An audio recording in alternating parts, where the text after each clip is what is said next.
C'est pas l'amour qu'on porte à Dieu qui nous porte. C'est pas l'amour qu'on lui donne qui va nous porter. Mais c'est l'amour qu'il nous donne qui va nous porter.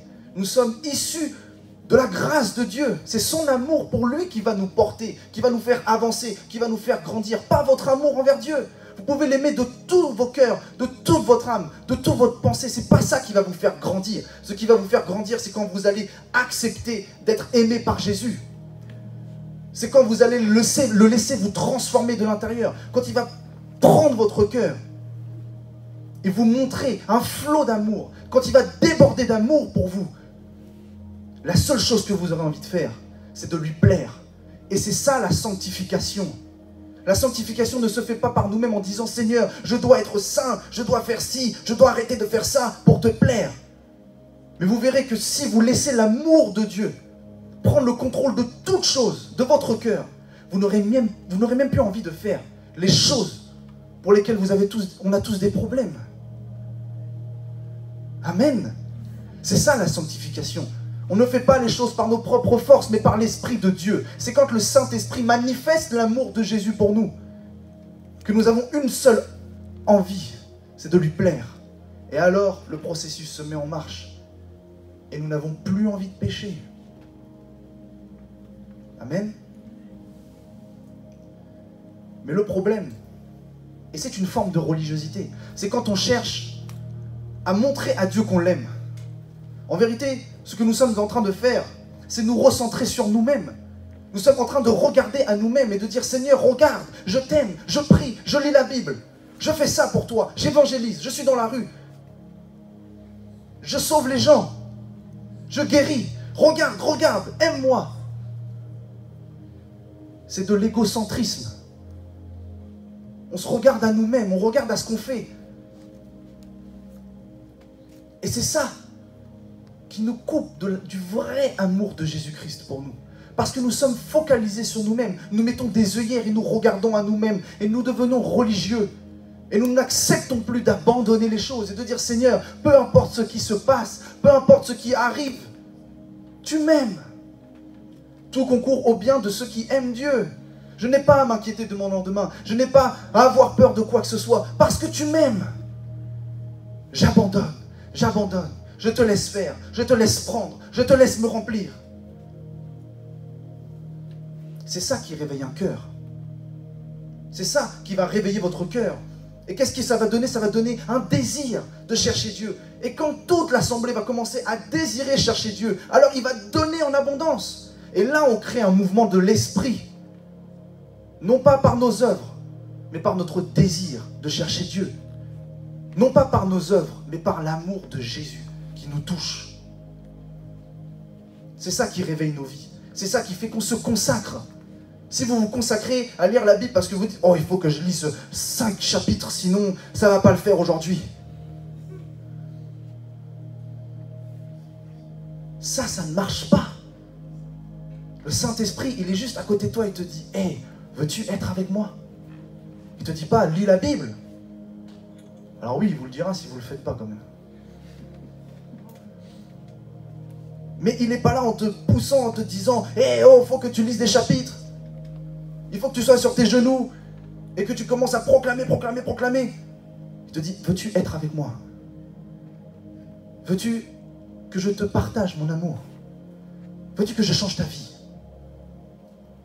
Veux-tu que je te transforme de gloire en gloire? » Dieu n'a pas donné sa puissance. Dieu n'a pas donné le Saint-Esprit parce qu'on le méritait. Il l'a donné parce qu'il nous aime. Et parce qu'à travers l'amour qu'il nous porte, nous pouvons aimer notre prochain. Et nous pouvons, grâce au Saint-Esprit, bénir les autres. Les personnes qui sont appelées au ministère, vous n'êtes pas appelés au ministère pour vous-même. Vous êtes appelés au ministère pour l'édification du corps de Christ, pour l'édification de l'Église. C'est pour les autres que vous êtes oints. Non pas pour vous-même. L'onction à vous sert à rien. Mais quand vous êtes oint, c'est pour pouvoir déverser dans la vie de l'autre et pouvoir lui dire « Je te bénis parce que Dieu m'a aimé. Et l'amour qu'il m'a donné, je veux te le transmettre. » Amen.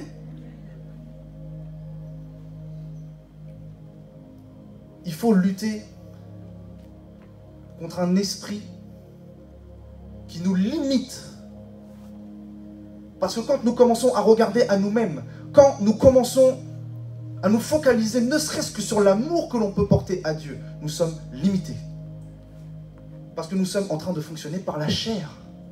La seule chose qui n'a pas de limite, c'est quand on fonctionne par l'esprit. L'esprit n'a pas de limite. Le Saint-Esprit n'a pas de limite. La puissance du Saint-Esprit n'a pas de limite. Mais quand vous commencez à fonctionner par vous-même, à réfléchir par vous-même, à vous concentrer sur vous-même, vous êtes en train de vous limiter. Et ce que Dieu veut, c'est que des églises prennent une conscience qu'il n'y a pas de limite en esprit. Nous ne sommes pas limités aux quatre murs. Nous n'avons pas de limite en esprit. Nous n'avons pas de limite dans la puissance de Dieu. Mais prenons conscience d'une chose, la puissance vient par l'amour de Jésus-Christ. Le Saint-Esprit est avec nous parce que Jésus-Christ nous aime. Et non pas parce qu'on mérite, non pas parce qu'on est grand, beau, blond ou pas, peu importe. Le Saint-Esprit est l'attestation de l'amour de Jésus. Le Saint-Esprit est la puissance de Dieu. Elle vous est donnée, pourquoi? Parce qu'il vous aime. Donc si nous cherchons la puissance par nous-mêmes, nous n'obtiendrons rien. Nous obtenons la puissance du Saint-Esprit quand nous laissons la place au Saint-Esprit, quand nous ouvrons notre cœur au Saint-Esprit et qu'il prend le contrôle de tout. Parce que quand il va commencer à prendre le contrôle de tout, qu'est-ce qui va se passer? La voix de la chair va se taire, va s'écraser, mais la voix de l'Esprit va monter. Et oui, ça va vous rendre plus saint. Amen.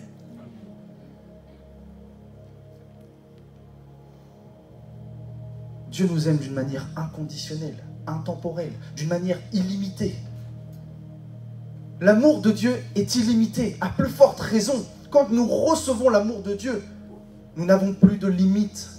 C'est pour ça que nous devons lutter contre un esprit qui nous limite, qui nous restreint sur nous-mêmes, qui nous fait penser à nous-mêmes, à notre situation, à nos problèmes. Des œuvres de ce monde, des circonstances de ce monde. Tout ça, ça ne sert à rien.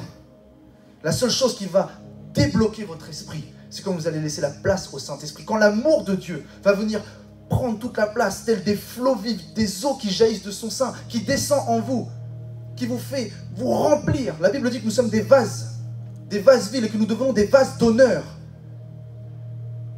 Nous devenons des vases d'honneur quand nous sommes remplis du Saint-Esprit. Amen. Et Dieu veut te faire prendre conscience d'une seule chose. S'il t'a aimé le premier, s'il t'a choisi, s'il t'a envoyé le Saint-Esprit, c'est parce que tu as de la valeur. Tu as de la valeur à ses yeux. Tu as de la valeur, tu as la plus grande valeur aux yeux de Dieu. On parle des différentes onctions dans la Bible. L'onction du Saint-Esprit qui vient en nous, l'onction du Saint-Esprit qui vient sur nous, et l'onction corporative. L'onction corporative n'est que la représentation de ce que vous dégagez dans votre faim pour Dieu. Quand je parle d'une faim spirituelle. Je parle de votre désir d'être béni. Combien de personnes viennent à l'église en disant « Aujourd'hui, ce sera un culte normal. Ce sera un culte lambda. Ce sera un culte où je n'aurai pas ma bénédiction. Oh non, le Seigneur ne peut pas me localiser et me délivrer. Le Seigneur, peut-être qu'il ne m'aime pas assez pour faire cela. » Et ça, c'est la preuve que vous ne désirez pas Dieu. Mais quand vous allez rentrer dans l'église, avec une transformation de cœur, et vous allez dire, Seigneur, ce qui est dehors est dehors. Le problème avec un tel, c'est dehors. Le problème de travail, c'est dehors. Le problème de finance, c'est dehors. Aujourd'hui, je suis là pour t'adorer. Aujourd'hui, je te cherche. Aujourd'hui, je te désire. Je te veux, Seigneur. Je te veux dans ma vie. Je veux que tu prennes mon cœur. Je veux que tu m'enlaces de ton amour. Je veux sentir ta présence. Je veux être visité comme jamais tu m'as visité. Vous êtes en train d'animer un désir. Vous êtes en train d'animer une faim spirituelle. Et c'est là que Dieu déverse. Dieu déverse en fonction de la faim que vous avez. Dieu vous donne en fonction de ce que vous demandez. Si vous ne demandez rien, vous n'aurez rien. Mais si vous dites, Seigneur, aujourd'hui c'est un jour nouveau, ma vie est changée, ma vie est transformée, je vous assure que vous ne pouvez pas quitter ces lieux sans recevoir votre bénédiction. C'est impossible. Si nous parlons du Seigneur Jésus-Christ, si nous parlons de l'amour que Dieu nous porte, il ne peut pas nous laisser retourner chez nous sans être transformés. C'est impossible. Mais tout est une question de conscience. Parce que des fois, le Saint-Esprit vous parle, le Saint-Esprit vous touche et vous n'en avez même pas conscience. Vous rentrez chez vous en vous disant « Oh, il ne s'est rien passé aujourd'hui. » Mais ça se trouve, la prédication, elle a transformé quelque chose dans votre cœur que vous verrez peut-être fructifier après. Venez à l'église en attendant quelque chose de Dieu. Ça aussi, ça crée le réveil. Le réveil, c'est quoi? C'est quand le peuple se tourne vers Dieu et il crie, il a faim et il dit « Seigneur, j'ai besoin de toi. Je veux que tu changes ça. » Mais ça commence par un endroit. Ça commence par une église. Et ça commence par une personne.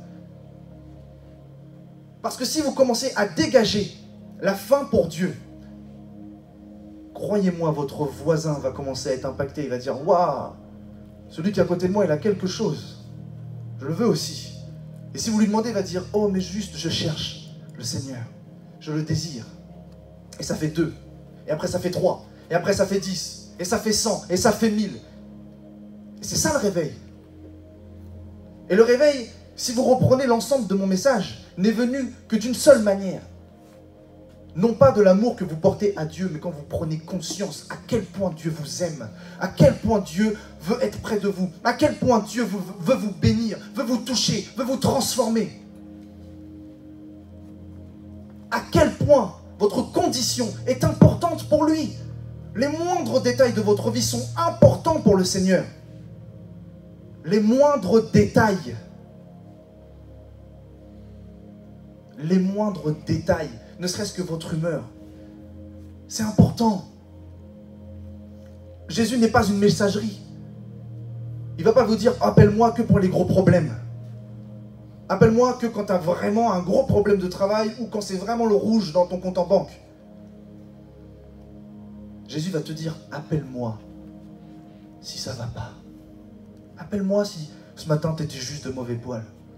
Appelle-moi si aujourd'hui tu t'es bloqué l'orteil dans la table. » C'est des détails. Mais c'est des détails qui comptent pour Dieu parce que vous êtes tellement précieux. Vous êtes une perle rare. Prenons conscience de l'amour de Dieu. Prenons conscience de ce que nous sommes pour lui. Nous ne sommes pas juste des êtres humains qui regardent de haut. « Ah bah tiens, je vais prendre celui-là, je vais faire ça. » Il a une telle proximité avec vous que des fois, vous n'en avez même pas conscience. Des fois, vous êtes occupé à faire autre chose. Mais arrêtez-vous seulement 2 secondes dans votre activité.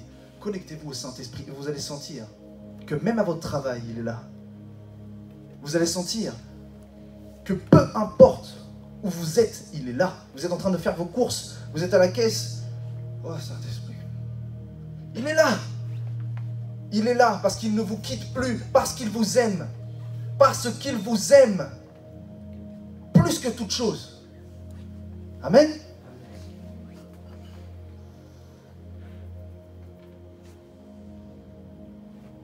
Et tout passe par un seul moyen. Le christianisme, on pourrait l'assimiler à un verbe qui est le verbe recevoir. Le christianisme ne veut pas dire recevoir. Mais on pourrait comparer ça. Parce que toute notre vie est basée sur ce que l'on reçoit de Dieu. Quand nous avons donné notre vie au Seigneur Jésus-Christ, notre vie ne nous appartient plus. Nous lui avons donné. Donc ça veut dire que ce qu'il veut faire avec nous, en soi, ça ne nous regarde même pas. C'est son plan. C'est lui qui dit, je vais faire ça avec toi. Et ça dépend que d'une seule chose, si vous êtes disposé. Donc ça veut dire que toute votre vie est basée sur la manière dont vous allez recevoir les choses de Dieu. Amen.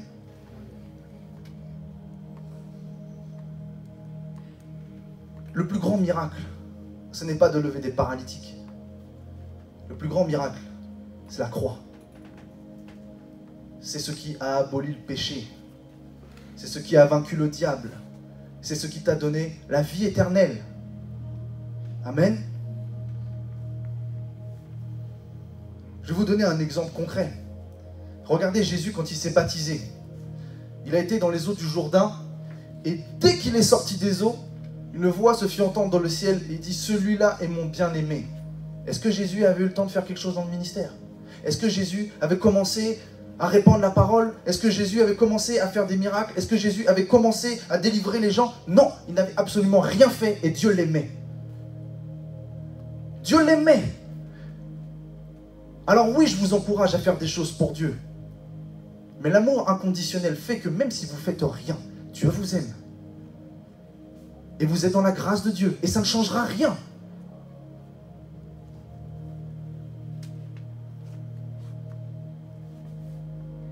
Et en plus de ça, tu ne peux pas donner ce que tu n'as pas reçu. Si tu veux bénir ton prochain, reçois d'abord ta bénédiction. Si tu veux donner de l'amour, reçois l'amour de Dieu. Si tu veux donner la paix, reçois la paix de Dieu. Amen. Et comme je disais, le christianisme est associé, selon moi, c'est ce qu'un constat, au verbe recevoir. Parce que tout se base sur ce que nous avons reçu. Même la connexion que nous avons avec Dieu, nous l'avons reçue. Nous avons reçu le Saint-Esprit. Nous ne sommes pas allés au ciel et dire « Je prends le Saint-Esprit avec moi, on va aller sur terre et on sera en connexion. » Non. Le Saint-Esprit vous a choisi et vous l'avez reçu. Matthieu chapitre 11, verset 29. « Prenez mon joug sur vous et recevez mes instructions. » Jean chapitre 7, verset 39. Il dit cela de l'Esprit que devaient recevoir ceux qui croiraient en lui. Jean chapitre 3, verset 27. Jean répondit, « Un homme ne peut recevoir que ce qui lui a été donné du ciel. » Marc chapitre 11, verset 24.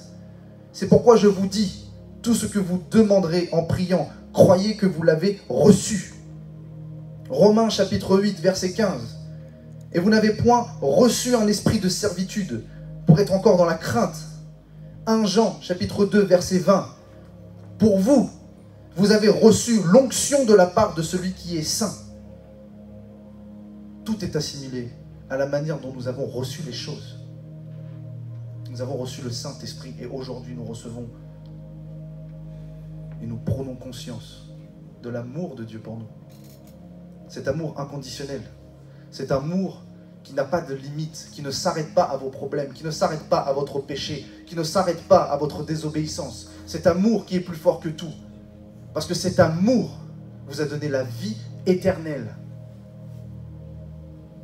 Et quand vous allez prendre conscience que l'intérêt de Dieu n'est pas de regarder l'amour que vous lui portez, mais la manière dont vous acceptez d'être aimé par Dieu, vous allez être totalement transformé. Quand vous allez vous asseoir dans votre chambre et que vous allez dire « Seigneur, peu importe ce qui se passe, peu importe qui je suis, je sais que tu m'aimes. Et je veux prendre conscience, comme l'apôtre Jean, que tu m'aimes plus que tout et que je suis une perle précieuse à tes yeux et que tu ne m'abandonneras jamais et que tu ne me laisseras jamais tomber. Et que peu importe ce qui arrive à gauche ou à droite, peu importe les circonstances, peu importe les problèmes, je t'ai toi. Je t'ai toi. Tu mérites. Toi, tu mérites mon amour. Toi, tu le mérites. Mais la seule chose sur laquelle je veux me focaliser, c'est la manière dont tu m'aimes, afin de ne pas être rempli de moi-même. Amen. Levons-nous un instant.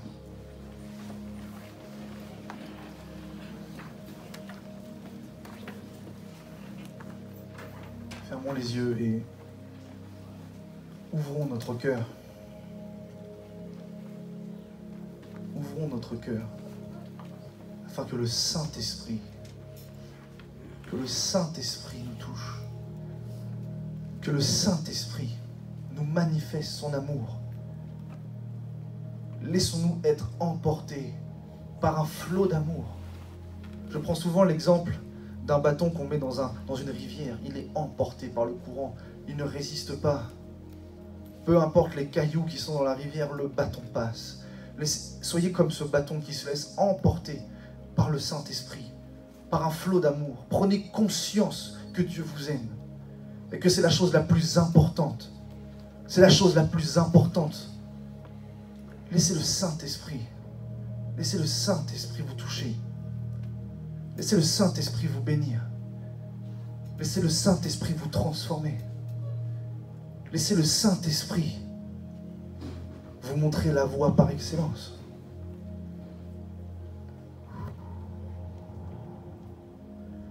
Précieux Saint-Esprit. Merci. Merci pour ton amour. Merci pour ta grâce imméritée. Alléluia, Jesus. Merci Saint-Esprit. Les seuls mots que nous pouvons avoir à la bouche, c'est merci Saint-Esprit. Merci Saint-Esprit. Père, je prie au nom de Jésus que tu prennes le contrôle des vies de mes frères et sœurs. Je prie pour un feu nouveau, je prie pour un désir ardent de te chercher, pour un désir plus grand de pouvoir te rencontrer, de pouvoir te connaître.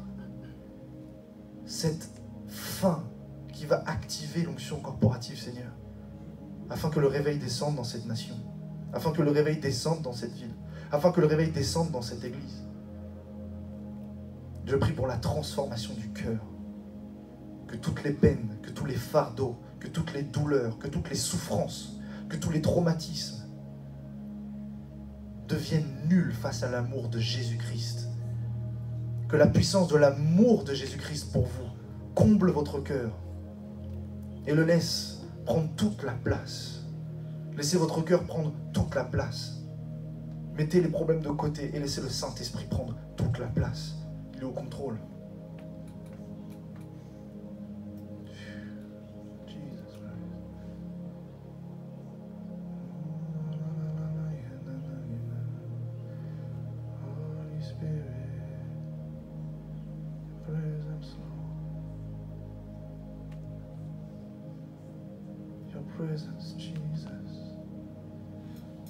Quand vous allez laisser le Saint-Esprit prendre le contrôle de votre cœur, alors sa présence sera manifeste. Sa présence sera tellement manifeste que vous allez pouvoir commencer à sentir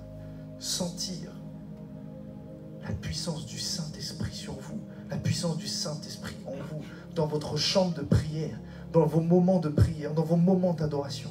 Le Saint-Esprit va vous environner, le Saint-Esprit va prendre le contrôle de toutes choses. Il va vous faire sentir qu'il est là, il va vous faire sentir qu'il vous aime. Il va laisser une trace indélébile de son amour dans votre cœur. Ça va animer une faim, une soif. Merci Saint-Esprit pour l'expérience de ta présence maintenant. Je prie que mes frères et sœurs repartent avec cela. Je prie que cette prédication leur fasse prendre conscience de ton amour envers eux, qui est plus important que ton amour, que notre amour envers toi, Seigneur.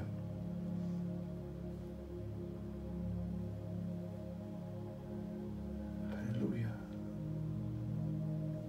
Que la douceur du Saint-Esprit vous touche. Je prie que le Saint-Esprit vous prenne dans ses bras, qu'il vous fasse sentir à quel point vous êtes important pour lui.